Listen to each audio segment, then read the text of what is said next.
herzlich willkommen zum ersten Video in 2026. Und Moment mal, irgendwas ist hier komisch. Irgendwas ist anders. Lass mich kurz nachdenken. Ach ja, stimmt, ich spreche in meiner Muttersprache. Dieses Video nehme ich komplett auf Deutsch auf. Ich werde euch auch gleich erklären, warum ich das Ganze mache. Das ist ein Test für YouTube, ein Test für euch, ein Test für mich.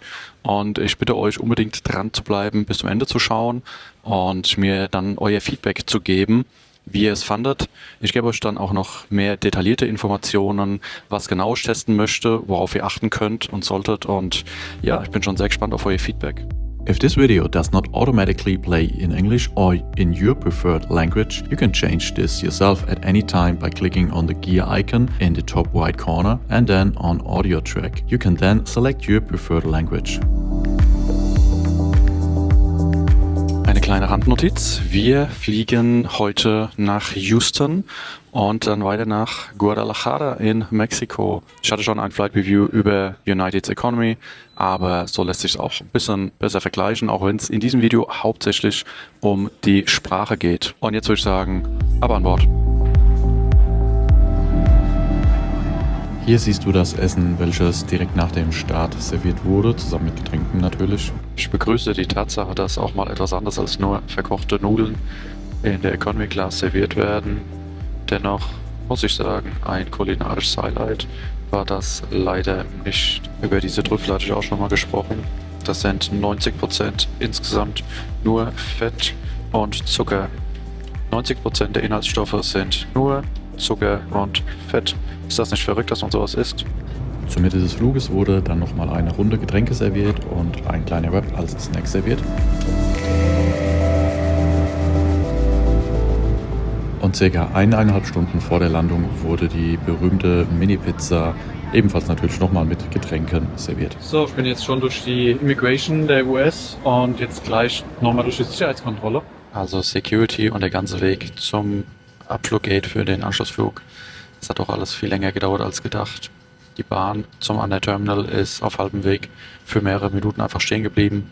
Und im Endeffekt habe ich es jetzt gerade so rechtzeitig zum Boarding geschafft. Und da ich aber auch in Mexiko erstmal die ganze Verzollung und Abwicklung machen muss, den Auftrag zu Ende bringen muss, werdet ihr mich dann demnächst wieder im Hotel sehen.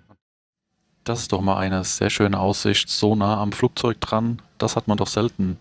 Und ich glaube, jetzt ist auch der Zeitpunkt gekommen, dass ich euch endlich mal sage, warum ich eigentlich das Ganze hier auf deutscher Sprache mache. Und ich glaube, ich werde diese Sequenz auch im Video ein bisschen vorziehen, weil durch die ganzen Turbulenzen jetzt doch alles sehr lange geworden ist.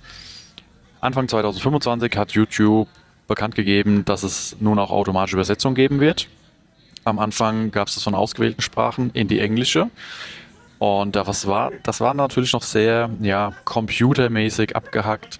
Wie ein Roboter hat das manchmal geklungen. Das war noch nicht wirklich schön, aber nur ein paar Wochen später auf einmal war die Übersetzung ins Englische schon deutlich besser, deutlich flüssiger. Dann hat sich natürlich alles weiterentwickelt. KI ist sehr, sehr schnell.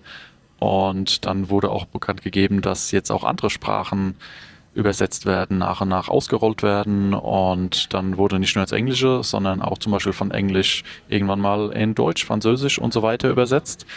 Und dann wurde es auf immer mehr Kanäle ausgerollt und seit dem Jahreswechsel 25 auf 26 ist nun auch mein Kanal dazu berechtigt, in verschiedene Sprachen automatisch zu übersetzen. Und jetzt haben sich einige aus meiner Familie und Freundeskreis mein erstes Video angesehen, was von Englisch auf deutsche Sprache übersetzt wurde. Und natürlich waren die meisten eher so, irgendwie, das bist nicht du. Natürlich, das ist nicht meine Stimme. Ich habe Englisch gesprochen und dann wurde es vom Computer in die deutsche Sprache übersetzt. Und alle die mich schon sehr lange kennen, für die ist das natürlich sehr befremdlich, wenn der Hendrik auf einmal mit einer anderen deutschen Sprache spricht. Aber ihr dort draußen, ihr kennt mich noch nicht ganz so lange, ihr seid noch nicht so an meine Stimme, an meinen Stimmklang, an meine Stimmfarbe gewöhnt. Und dementsprechend ist es für euch vielleicht nicht so. Und genau das möchte ich von euch wissen. Wenn ihr mich jetzt zum Beispiel auf Englisch übersetzt hört, wie hört sich das für euch an? Ist das für euch sehr befremdlich oder hört sich das eigentlich ganz gut an für euch? In allen Videos bisher habe ich immer nur Englisch gesprochen. Jetzt spreche ich Deutsch. Der Computer wird es in Englisch für euch dann übersetzen. Ist es total komisch? Geht es so gar nicht? Ist es total weird? Oder ist es vielleicht eigentlich doch ganz gut? Dann kommt der nächste Aspekt. Desto besser diese Übersetzung wird, desto eher macht es ja auch irgendwann Sinn, dass ich in meine Muttersprache zurück switche. Ich denke, dass mein Englisch eigentlich schon ganz gut ist, aber wenn es um wirklich tiefgreifende Themen geht, wenn es um Emotionen geht, dann ist natürlich in einer Fremdsprache das immer schwieriger darzustellen, als ich es in meiner eigenen Muttersprache kann.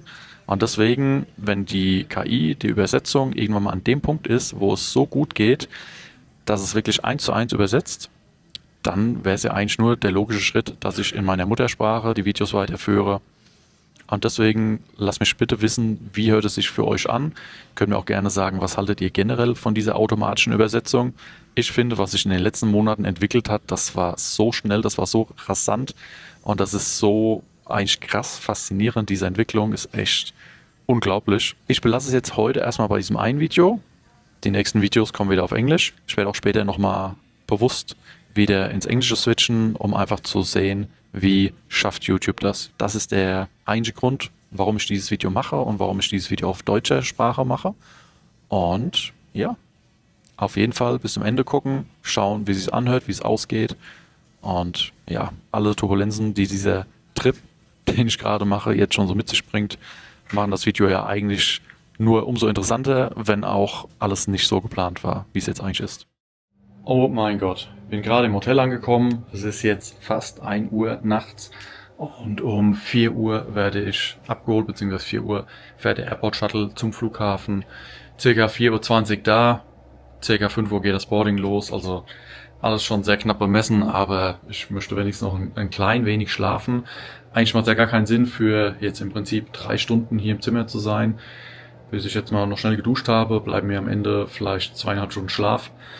Nicht wirklich viel, aber so ist das Leben als Onboard-Kurier. Nicht immer leicht und ja gut, es gab noch sehr viele Probleme. Ich habe 4 Uber-Fahrer benötigt, 3 haben abgebrochen, 2 haben gefragt, was es kosten würde außerhalb der App.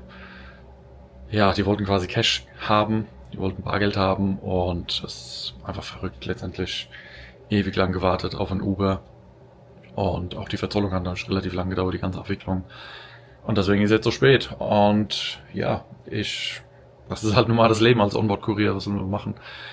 Aber, na gut, ich versuche jetzt möglichst viel noch zu schlafen, dass ich morgen halbwegs fit bin. Gute Nacht. Nur 3 Stunden später. Holy Guacamole, das war eine extrem kurze Nacht. Habe ich geschlafen? Nicht wirklich.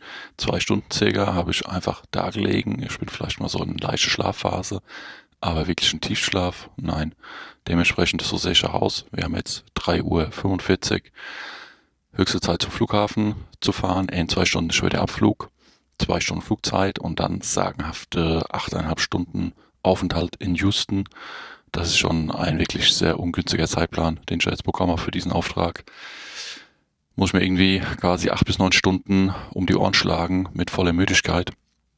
Das wird nicht ganz so schön. Aber so ist das Leben. Flugpläne kann man sich nicht immer aussuchen als OBC. Eher selten sogar, um ehrlich zu sein. Von daher muss man jetzt durch. Okay, lass uns zum Flughafen gehen, ab in den Flieger. Und wenn ich dann in Houston bin, auf dem Rückweg, dann habe ich so viel Zeit, dann kann ich euch alles erklären, was zu diesem Video wichtig ist zu wissen und wie ihr mir helfen könnt. Okay, let's go. So, auf geht's nach Hause. Erstmal von Guadalajara nach Houston. Das Abfluggate, Boarding startet gerade, let's go. Also wie ihr sehen könnt, seht ihr nichts. Hier am Gate B11, wo eben noch das Boarding stattfinden sollte, ist jetzt nichts mehr. Der Flug wurde nicht gecancelt, sondern er wurde delayed. Aber eben mal nicht so eine halbe Stunde, sondern ganze 8 Stunden. Und das Ganze ist passiert, nachdem zweimal für eine halbe Stunde delayed wurde. Und ja, dann auf einmal, von jetzt auf gleich, auf 1:30 Uhr. Das habe ich dann in der App gesehen, das haben auch andere Passagiere in der App gesehen. Aber Informationen hier von den Gate-Mitarbeitern kamen komischerweise nicht. Also die Passagiere mussten es erst durch die App erfahren. Jetzt ist es so, dass alle Passagiere raus sollen zum Check-in-Schalter. Dort kriegen sie dann angeblich Voucher für Essen und Trinken. Bin gespannt, ob das wirklich so ist. Was ich aber auch komisch finde, dass man jetzt komplett rausgehen muss, Landside, und nicht hier drin Airside, dass nicht einfach die Mitarbeiter, die schon hier standen für United, dann hier einfach die Voucher rausgeben. Man muss jetzt wieder komplett raus, kriegt dann irgendwelche Voucher und dann wieder komplett rein durch die Security. Also, wenn man eine Reise macht, erlebt man was. Bin gespannt, wie es weitergeht. Jetzt 6:30 Uhr, Flug sollte um 5:45 Uhr starten. Und hier auf der Anzeigetafel steht immer noch Boarding, obwohl jetzt ja schon klar ist, dass der Flug 7 bis 8 Stunden verspätet ist.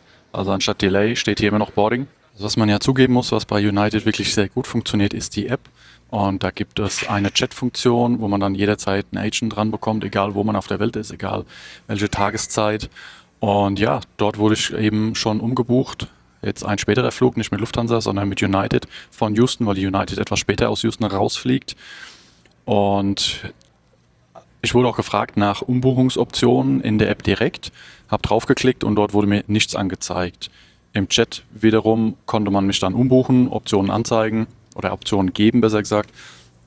Und ja, insofern diese Chat-Funktion von United wirklich sehr, sehr gut, kann ich nur empfehlen. Trotzdem gehe ich jetzt nochmal raus zu den Check-in-Schalter. Dort sind wahrscheinlich auch viele Leute, die ihre Anschlussflüge umbuchen lassen müssen. Also wahrscheinlich auch viel los, aber eben für die Voucher, für Essen und Getränke, weil jetzt hier nochmal ungefähr 7 Stunden totschlagen.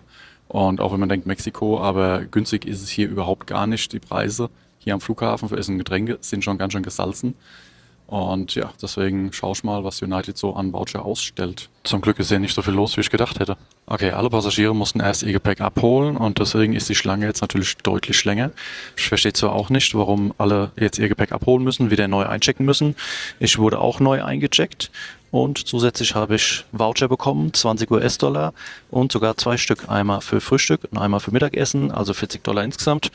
Das ist auf jeden Fall sehr, sehr gut. Damit kommt man auf jeden Fall auch hier am Flughafen zurecht. Also zurück zur Sicherheitskontrolle, zum Abflugbereich. Einmal den Bauch vollschlagen und dann 7 Stunden totschlagen. Und das ist das, was man für 20 US-Dollar hier am Flughafen in Guadalajara bekommt. Einen dünnen Kaffee, eine Flasche Wasser, aber am allerbesten Chilaquiles, mein absolutes Lieblingsfrühstück, wenn ich in Mexiko bin. So, jetzt habe ich den zweiten Voucher auch noch auf den Kopf gehauen und ich kann nur sagen, so gesund habe ich noch nie an einem Flughafen gegessen. Es gibt einen großen, leckeren Salat, sieht sehr frisch aus, ein Wasser, ein Kaffeegetränk und Nussfruchtmischung, Trial Mix. So gesund habe ich selten gelebt am Flughafen. Die ganzen vergangenen 6, 7 Stunden hat es geheißen, Abfluggate B11, das gleiche Gate wie heute Morgen. Und nachdem ich da die ganze Zeit gewartet habe und jetzt immer noch niemand kam, habe ich nochmal geprüft und auf einmal ist Abfluggate D42.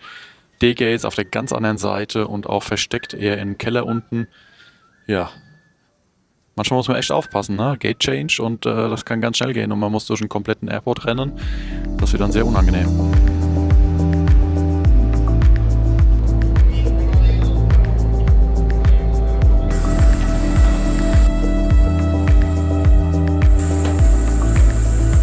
Ich bin irgendwie ziemlich irritiert. Der Flug sollte heute Morgen um 6 Uhr losgehen. Dann wurde er verspätet auf 1 Uhr, dann 14 Uhr, jetzt ist 14:45 Uhr, sollten eigentlich schon längst in der Luft sein und es werden immer noch Koffer eingeladen. Vor allem wird auch noch sehr hitzig diskutiert. Was einladen, wie einladen, vor, zurück, hin und her. Was kann denn da so schwierig sein? Also wenn ihr eine Idee habt, wenn ihr wisst, wie es läuft, dann gebt mir gerne Bescheid, schreibt uns so in die Kommentare. Aber ich weiß nicht, was man da jetzt diskutieren kann. Eben muss auch noch nachgetankt werden. Ich frage mich auch, warum das nicht schon in den letzten Stunden gemacht werden konnte. Dank des United 1K-Status gab es aber immerhin noch ein Upgrade in die First Class für den 2-Stunden-Hüpfer von Guadalajara nach Houston. Gestern aus Frankfurt gekommen, vor ungefähr 24 Stunden. Angekommen am Gate D3. Dann einen ewig langen Weg hier von den D-Gates bis zur Immigration. Das ist wirklich ein sehr, sehr langer Weg. Und dann wieder zurückgelaufen zu den C-Gates, um nach Mexiko zu fliegen. Gerade eben bin ich aus Mexiko zurückgekommen, hier in Houston. Achtung, natürlich am Gate D6, das ist genau gegenüber von D3. Und D3 ist auch heute wieder das Abfluggate für die Maschine nach Frankfurt. Also ich laufe jetzt komplett von D-Gates zur Immigration. Am Immigration und wieder komplett zurück. Also so wie meine Flüge ursprünglich gebucht und geplant waren, hatte ich über 8 Stunden Transit hier in Houston. Und jetzt mit den ganzen Verspätungen, allem drum und dran, habe ich einen Flug, der sogar nochmal 3 Stunden später geht als ursprünglich. Und selbst der wird jetzt super knapp, den noch zu erreichen. 45 Minuten Boarding. So, am Abfluggate angekommen, gerade noch rechtzeitig. Leider nicht mehr wirklich viel Zeit gehabt, jetzt noch irgendwas zu machen. In der Lounge großartig was zu essen. Es war maximal noch genug Zeit, Zähne zu putzen. Ich schauen, wo ich meine Wasserflasche auffüllen kann. Und dann möchte ich nach dem Start eigentlich nur noch meine Schlafmaske aufziehen und schlafen, weil ich absolut platt bin. So schnell kann es gehen. Bin ich in Frankfurt. Muss allerdings noch aufgedrückt warten, obwohl ich ja nur mit Handgepäck reise. Leider war die Umsteigezeit alles viel zu kurz in Houston. Und daher wahrscheinlich die letzten, die eingestiegen sind. Und dann wurde alles noch gate-checkt. Also alle Koffer, die da noch übrig waren, Trolleys, mussten in den Flugzeugbauch eingeladen werden, weil kein Platz mehr in den Overhead-Bins war. Oh Mann, dann reist man extra mit Handgepäck, damit alles schnell geht und dann muss man hier warten. That's life. Alright guys, that was my test of YouTube's automatic translation. A trip to Mexico with lots of flight delays and very little sleep. I hope this video gave you a little glimpse into my OPC life. Please write in the comments what you think of YouTube's automatic translation. And always remember, we all live under the same horizon, so be nice to each other. Goodbye, world.